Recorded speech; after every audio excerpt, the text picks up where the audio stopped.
The NFL season has finally wrapped up, and there are many questions still just waiting to be answered. I'm joined by Christian Carme and Brad Klier to discuss some early offseason headlines. So, Brad, we're going to start with you. Talking about Rob Gronkowski, do you think he should retire? I think it's time. I mean, again, retirement is not something for other people to decide. But if you look at where he's at in his career, coming off of a Super Bowl win, the fact that he's basically done everything there is to do, and at this point can be considered the greatest tight end of all time, with his outside of football opportunities and acting in WWE or whatever, I think it's time. Yeah, I think it's time too, but I don't think necessarily he will. I think he should. I mean, he's a great player. We all know the accomplishments.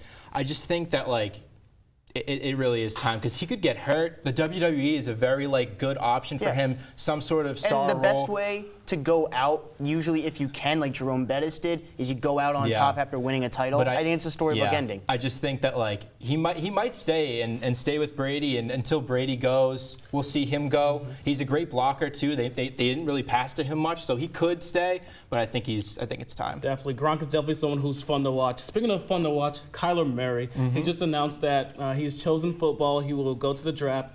Tell us about Kyler Murray. How high do you think he could go? I actually disagree with Brad on this. I think he's definitely first-round talent. I don't agree with the whole top 10 talent idea. I mean, he did win the Heisman. He's a great talent. He's a great college talent. I don't think it'll translate well to the NFL. I mean, since 2002, only really 3 great Heisman Trophy quarterbacks have played in the NFL. Baker Mayfield, Carson Palmer, maybe Cam Newton. Listen to this list of bad Heisman Trophy winning quarterbacks.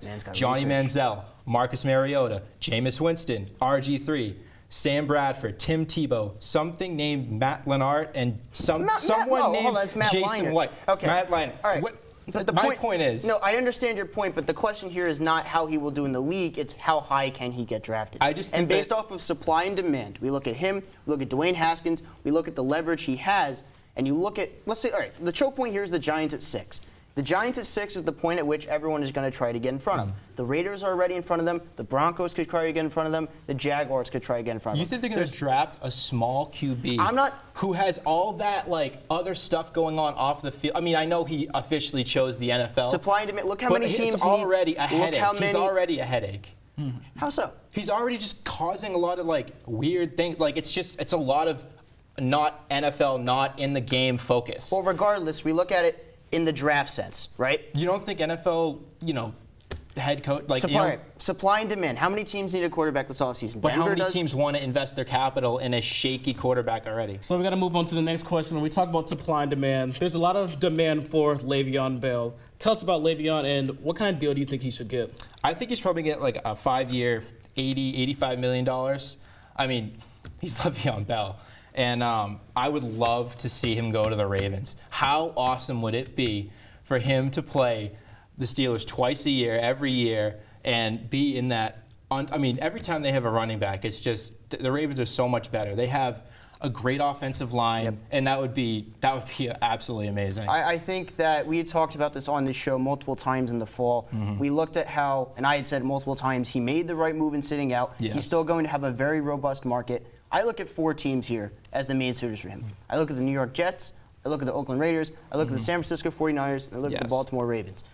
Out of those 4 teams, the team that has the greatest sort of impetus to get him is the New York Jets. Mike McCagnon is basically going to be GMing for his job this year. He has $103 million in cap space.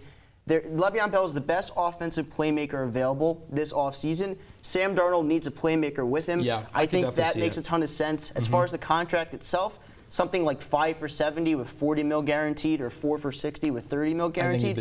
I think $45 million is the max level of what he'll get for guaranteed money. I can't see it being 50. I mean, especially what happened last year. Somewhere in the 30 to 45 range. I think that the Jets make a ton of sense, and don't sleep on the Raiders or the 49ers, and as you said, the Ravens as well. All of those answers make sense. That's all the time we have for the NFL offseason. But up next, we'll be going to the Diamond to discuss Harper, Machado, and Romano. Stay tuned.